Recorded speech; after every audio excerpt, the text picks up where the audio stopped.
राधा कृष्ण की कहानी।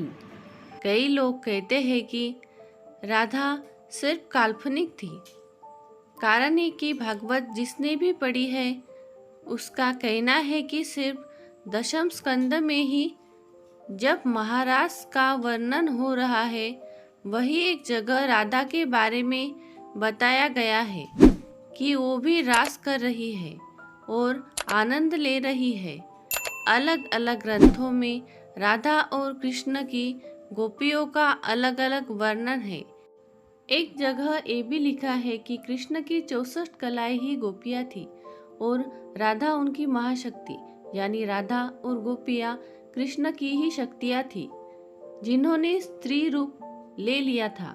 राधा श्याम ये दोनों शब्द अटूट है, प्रेम का हिस्सा माने जाते हैं।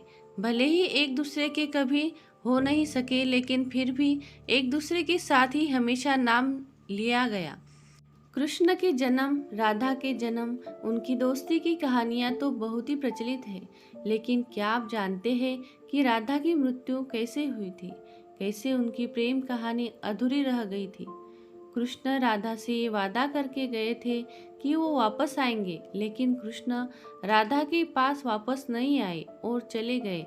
उनकी शादी भी रुक्मिणी से हुई।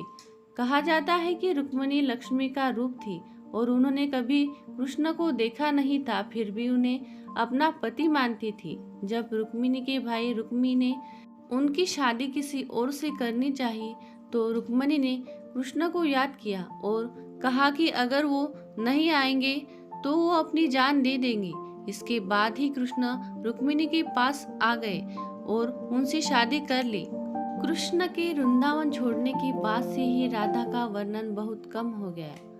राधा और कृष्ण जब आखिरी बार मिले थे तो राधा ने कृष्ण से कहा था कि भले ही वो उनसे दूर जा रहे हैं लेकिन मन से कृष्ण हमेशा उनके साथ ही रहेंगे। इसके बाद कृष्ण मथुरा गए, आगे कंस और बाकी राक्षसों को मारने का अपना काम पूरा किया। इसके बाद प्रजा की रक्षा के लिए कृष्ण द्वारका चले गए और द्वारकाधीश के नाम से लोकप्रिय हुए। जब कृष्ण वृंदावन से निकल गए तब राधा की जिंदगी ने अलग ही मोड़ ले लिया था। राधा की शादी एक यादव से हो गई। राधा ने अपने दाम्पत्य जीवन की सारी रस्में निभाई और बूढ़ी हुई, लेकिन उनका मन तब भी कृष्ण के लिए समर्पित था। राधा के पति का वर्णन ब्रह्मवैवर्त पुराण में किया गया है। ये वेद व्यास द्वारा रचित 18 पुराण में से एक है। राधा की शादी के बारे में ही अलग अलग कहानियां प्रचलित है। कुछ के अनुसार राधा की शादी अनय से हुई थी। अनय भी वृंदावन निवासी थे और राधा और अनय की शादी ब्रह्या की एक परीक्षा के बाद हुई थी। ब्रह्या ने ये पता लगाने के लिए ऐसा किया कि क्या कृष्ण वाकई विष्णु अवतार है। तभी उन्होंने उनके सारे दोस्तों को अगवा कर जंगल में छुपा दिया था। उस समय अनय भी जंगल में ही थे और गलती से भी वो अगवा हो गए थे। इसके बाद कृष्ण ने अपने सभी दोस्तों का रूप लिया अनय के साथ और फिर सभी बच्चों के घरों में रहने लगे। इसके बाद अनय रूपी कृष्ण की शादी राधा से हुई थी। दूसरी कहानी के अनुसार असल में राधा की शादी हुई ही नहीं थी। ब्रह्मवैवर्त पुराण के अनुसार राधा अपने घर को छोड़ते समय अपनी परछाई छाया राधा, माया राधा घर पर माँ की कीर्ति के साथ छोड़ गई थी। छाया राधा की शादी रायन गोपा यानी यशोदा के भाई से हुई थी और अनय से नहीं। इसलिए ये भी कहा जाता है कि राधा रिश्ते में कृष्ण की मामी हुई थी।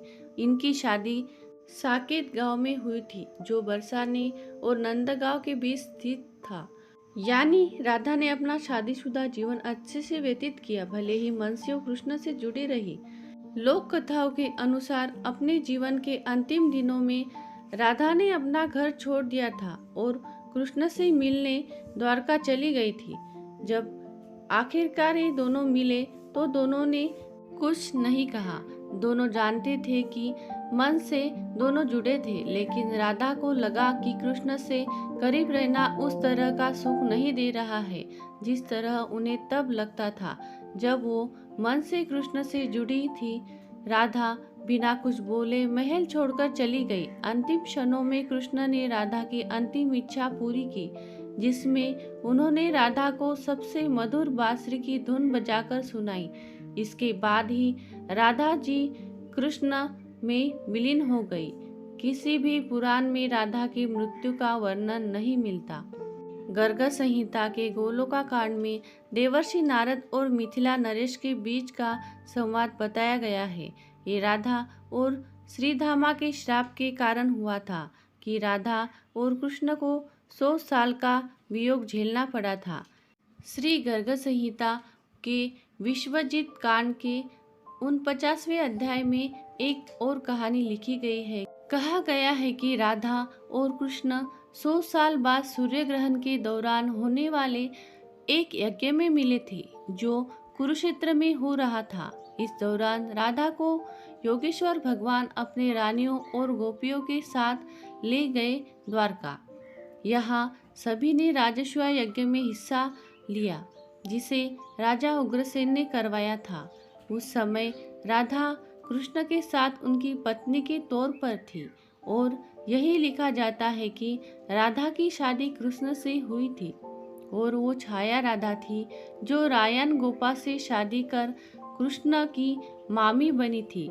पर सिर्फ इस यज्ञ को ही राधा और कृष्ण की शादी का सबूत माना जाता है। राधे राधे। दोस्तों, मुझे आशा है कि यह कहानी आपको पसंद आई होगी और इससे जीवन में नई सीख मिली होगी। कहानी पर आपकी राय कमेंट बॉक्स में जरूर दें और पसंद आई हो तो लाइक, सब्सक्राइब और शेयर करना ना भूलें। बेल आइकन वाला बटन भी दबाएं ताकि आपको नई कहानियों की नोटिफिकेशन